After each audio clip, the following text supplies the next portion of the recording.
Hello boys and girls, आपका स्वागत है कॉमर्स ई पाठशाला में। और जैसा कि आप अपने स्क्रीन पे देख पा रहे हैं, मैं बात करने वाले हूँ ऑब्जेक्टिव्स ऑफ पब्लिक इंटरप्राइजेस के बारे में। तो काफ़ी इंपॉर्टेंट टॉपिक होने वाला है ये। इसके पहले मैंने आपको फीचर्स ऑफ पब्लिक इंटरप्राइजेस बता दिया है और अब हम बात करेंगे ऑब्जेक्टिव्स के बारे में। तो ऑब्जेक्टिव्स थोड़ा सा लंबा होगा, बहुत ज़्यादा नहीं, स्लाइटली लंबा होगा with comparison to the features, इसलिए मैंने इसके लिए एक सेपरेट वीडियो ही बना दिया।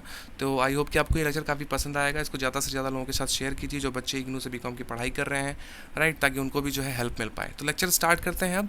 उसके पहले कहना चाहूँगा कि अगर आप हमारे चैनल पर नए हैं तो हमारे चैनल को सब्सक्राइब कर लीजिए और बेल आइकन दबा दीजिए ताकि आपको मेरे वीडियोस की नोटिफिकेशन जो है वो सबसे पहले मिलती रहे, राइट। तो जो सबसे पहला ऑब्जेक्टिव है जो यहाँ पे लिखा हुआ है किसी भी पब्लिक इंटरप्राइजेस का, वो होता है to achieve rapid economic development through industrial growth in accordance with the development plans.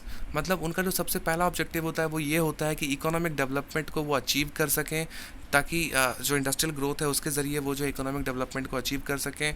और उनका जो काम होता है, जो वो डेवलपमेंट ग्रोथ करते हैं, वो उनका जो है वो डेवलपमेंट प्लान्स के अकॉर्डिंग होता है। तो डेवलपमेंट प्लान्स के अकॉर्डिंग इंडस्ट्रियल ग्रोथ करते हुए इकोनॉमिक डेवलपमेंट करना, ये उनका सबसे पहला ऑब्जेक्टिव होता है। दूसरा पॉइंट होता है to channelise resources in the best possible manner for economic growth. उनका दूसरा काम होता है कि उनके पास जो भी रिसोर्सेज अवेलेबल हैं, उनको इस तरीके से चैनलाइज करना, इस तरीके से उसको यूटिलाइज करना ताकि जो इकोनॉमिक ग्रोथ है वो अच्छे तरीके से हो सके। ठीक है, to channelise the resources in the best possible manner, मतलब बहुत ही अच्छे मैनर से उसको चैनलाइज करना है ताकि इकोनॉमिक ग्रोथ जो है वो हो सके। तीसरा पॉइंट है to secure public welfare to reduce inequalities in the distribution of income and wealth. ये जो चीज़ तीसरा पॉइंट है, ये बात बोली तो गई है पर ये हो नहीं पाता, क्योंकि इंडिया में 1% लोगों के पास, इंडिया के 1% लोगों के पास इंडिया का 73% वेल्थ है। तो ये प्रॉपर डिस्ट्रीब्यूशन ऑफ इनकम हुआ कैसे, ठीक है ना। लेकिन फिर भी स्टिल जो पब्लिक इंटरप्राइजेज होती हैं, जो पब्लिक इंस्टीट्यूशंस होती हैं, उनका काम यही होता है कि पब्लिक वेलफेयर को ध्यान में रखते हुए जो उनको रिड्यूस करना है इनइक्वालिटी, मनी इनकम डिस्ट्रीब्यूशन में जो इनइक्वालिटी है, जो असमानता है, उसको दूर करने के लिए, उसको कम करने के लिए जो है पब्लिक वेलफेयर सिस्टम के तहत ये लोग जो है काम करते हैं, जो पब्लिक इंटरप्राइजेज होती हैं वो काम करते हैं। ठीक है, फिर से पढ़ देता हूँ। To secure public welfare and to reduce inequalities in the distribution of income and wealth. ठीक है, 3 पॉइंट हो गए, आगे चलते हैं जी। तो 5 पॉइंट और हैं, टोटल 8 पॉइंट्स हैं, इनको भी कर लेते हैं। चौथा पॉइंट है to ensure balanced regional development of industry and trade. आपको जो है बहुत ही बैलेंस वे में रीजनल डेवलपमेंट करना होता है अपनी इंडस्ट्री और ट्रेड का। ठीक है, तो ये इनका चौथा ऑब्जेक्टिव होता है किसी भी पब्लिक इंटरप्राइजेस का।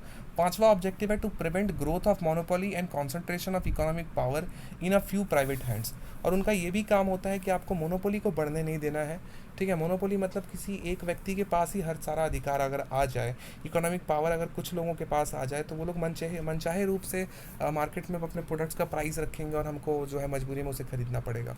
तो मोनोपोली को के ग्रोथ को रोकने के लिए, उसको प्रिवेंट करने के लिए, और इकोनॉमिक पावर कुछ लोगों के हाथ में ना चले जाए, इस चीज़ के ऊपर ध्यान देना जो है, ये भी इसका एक वन ऑफ द ऑब्जेक्टिव्स है, पब्लिक इंटरप्राइजेस का ऑब्जेक्टिव्स है। ठीक है, मैं फिर से पढ़ देता हूँ। To prevent the growth of monopoly and concentration of economic power in a few private hands, ये भी काम जो है उनका है। छठा पॉइंट है to control the prices of essential consumer goods in the market to prevent the hardship.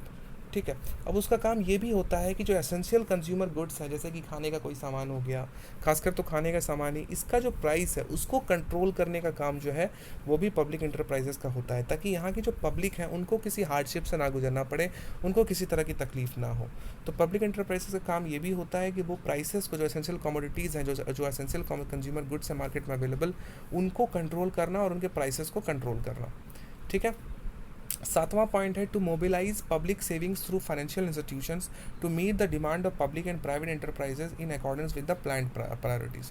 तो आपकी जो प्लान्ड प्रायोरिटीज़ है, मतलब गवर्नमेंट की जो प्लान्ड प्रायोरिटीज़ हैं, उसके अकॉर्डेंस पब्लिक की जो डिमांड है उसको पूरा करने के लिए जो पब्लिक सेविंग्स है बैंकों में जमा, फाइनेंशियल इंस्टीट्यूशंस में जमा, उसका इस्तेमाल करना, उसको मोबिलाइज करना, ये भी इनका एक काम है। ठीक है, to mobilise public savings through financial institutions, आपको अपने पब्लिक सेविंग्स को मोबिलाइज करना है फाइनेंशियल इंस्टीट्यूशंस के हेल्प के साथ, ताकि आप जो है पब्लिक डिमांड और प्राइवेट इंटरप्राइजेस की डिमांड्स को जो है प्लान प्रायोरिटीज़ के तहत जो चीज़ें हो रही हैं, जो डिमांड इंकरेज हो रही हैं, जो डिमांड रेज हो रही हैं, उनको सेटिस्फाई करना, उनको पूरा करना। ठीक है, तो ये one of the objectives of public enterprises का। आठवां और आखिरी पॉइंट है to provide satisfactory employment conditions to the personnel as model employers. ठीक है, आपको क्या करना है, इसका जो ऑब्जेक्टिव है पब्लिक इंटरप्राइजेस का वो ये भी है कि सेटिस्फैक्ट्री एम्प्लॉयमेंट प्रोवाइड करना है उन लोगों को जो उनके पास काम करते हैं, और आपको एक मॉडल एम्प्लॉयर बन के दिखाना है। जो पब्लिक इंटरप्राइजेस होती हैं उनको मॉडल एम्प्लॉयर बनना है। जो गवर्नमेंट स्कूल्स होती हैं, जो गवर्नमेंट ऑर्गेनाइजेशंस होती हैं, उनसे कहा जाता है कि आप एक मॉडल तैयार करो, आप इस तरीके से आप खुद को तैयार करो ताकि आपको जो है लोग कॉपी कर सकें। राइट, तो मॉडल एम्प्लॉयर बनना जो है ये इनका वन ऑफ द ऑब्जेक्टिव्स है।